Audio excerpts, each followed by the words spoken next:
In this problem, we're going to be working on the Chapter 3, Exercise 3-41, and creating our consolidation worksheet. So go ahead and pause the video and read through all the information that's provided here. But in summary, the purchase price was $1.28 million in excess of the book value, and that information can be broken down between patent and goodwill. I left a space for us because we are going to have to amortize this patent. So let's do that, and we're going to divide it by 10. And so we know that it's going to be amortized by $80,000 per year. And so that becomes important because we purchased this company in the year 2020. However, we're now looking at the end of 2022. So we need to, the book balance of our patent today, as of the end of what would really be the beginning of the year 2022, would be that we've already depreciated it or amortized it for the entire year of 2020 and the entire year of 2022. So it would be 80,000 minus our depreciation times 2. And so the carrying value of the patent at this point is only 640,000. And so that's an important calculation that would, again, be done in like the side books that they're not recorded in any official books, but that would be like an ongoing tracking of how we have depreciated these patents over their useful life. So, okay, now that we have that, we can jump down. It gives us all of this information, and then we see the worksheet. And so in this one, I wanted to give an example of us just preparing it straight from the worksheet rather than preparing the journal entries first. You can kind of get a feel for what it is that makes the most sense to you and then choose to do it that way. So we need to start with our C entry, and that is to eliminate the equity income and the dividends. And we're going to close that out to our equity investment. So over here, we know that we have to credit dividends for 64,000. This is our C entry, so I'm going to plug that in. We also have to eliminate equity income, and so we're going to do that by debiting 240,000. And our credit to get this balanced is going to be down to our equity investment account. And so that is going to be our 240 minus the 64 to get us 176. And the why behind this is that this is eliminating the change in our subsidiaries' equity, their retained earnings essentially, from this year that just took place. So this is eliminating all of the profit that we have already recorded inside of our own equity income account, because we're now going to start reporting their sales and COGS and gross profit as part of ours. So we can't list it here and add these together and list it all here. So we've eliminated that. We've also eliminated their dividends, and now we're reducing our equity investment by that amount because we're saying instead of reporting it to you here, we're going to actually report it to you through the form of our, like the actual income earned. So we've done our C. Next comes the E entry, where we're going to eliminate our beginning retained earnings of the subsidiary, as well as the common stock and the APIC. So we'll put E, and we just need to cell reference our subsidiary. And our beginning of year retained earnings, mark that in E. All right, and all of those will be credited into our equity investment.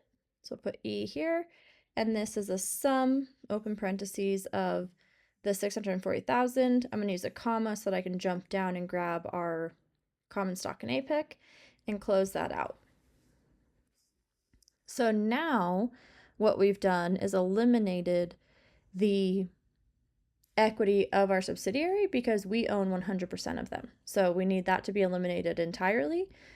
And our ending financial statements should really only report the retained earnings and the common stock and APIC, the equity of our company, the parent company.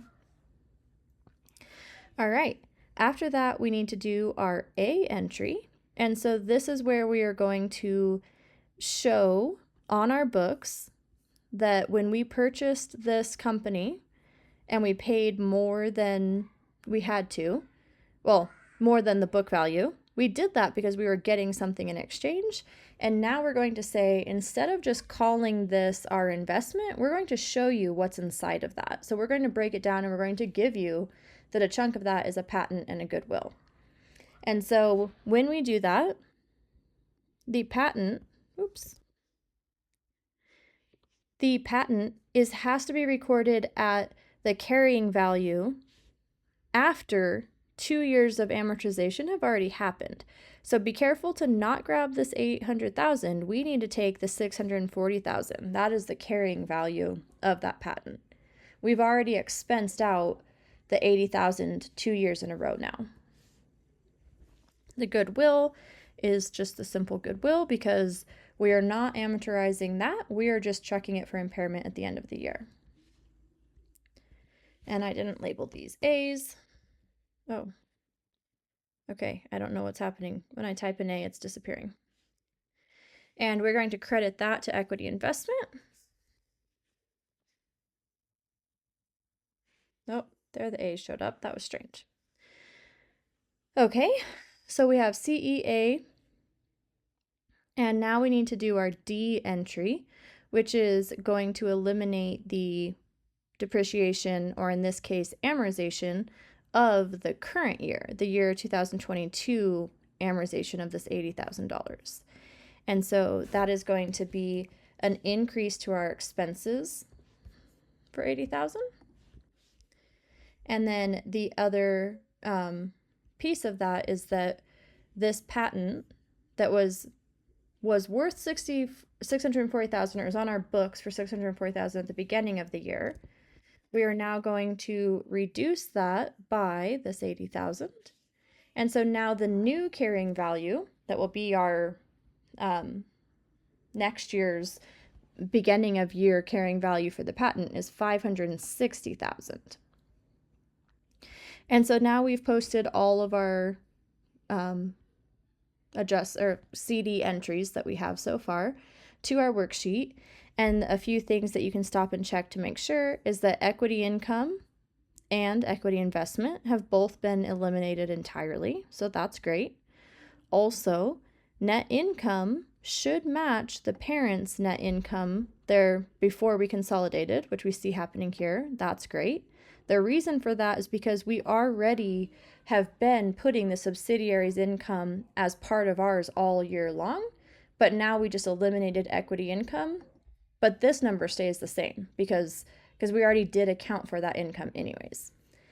If we jump down here, a few of the other things that we notice is that the common stock, APIC, and retained earnings are all equal to the parent's balances prior to consolidation, which is also how it should be working. So that is another indicator that we are getting what we hoped for.